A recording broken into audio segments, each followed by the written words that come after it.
এই যে সাংবাদিকরা এখানে বসা, যাদেরকে লেখার অধিকার দিয়েছিলেন, আপনারা জানেন এই সাংবাদিকরা এক সময়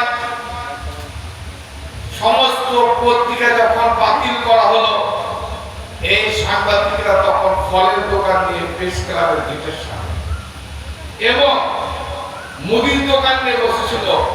সাংবাদিকতা পেশা ছেড়ে দিয়ে দুটি চারটি পত্রিকা শুধু রেখে সমস্ত পত্রিকা বাতিল হয়ে গেছে।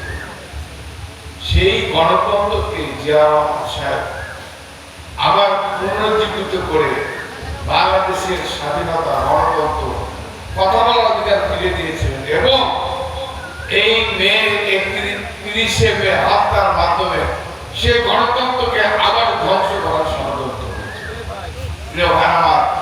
আপনারা জানেন বিএনপি যখনই জনগণের ভোট নিয়ে রাষ্ট্রীয় ক্ষমতা আসে, আপনারা দেখেছেন তখনই নতুন করে ষড়যন্ত্র শুরু হয়। আপনারা সবসময় 2001 সালে দেখেছেন, আজকে আবার গত ফেব্রুয়ারি মাসে 2026 সালের এই নির্বাচনে বাংলাদেশের মানুষ যখন তারেক রহমানের নেতৃত্বে বিএনপিকে ম্যান্ডেট দিয়েছে, আবার নতুন করে ষড়যন্ত্র চক্রান্ত শুরু হয়েছে।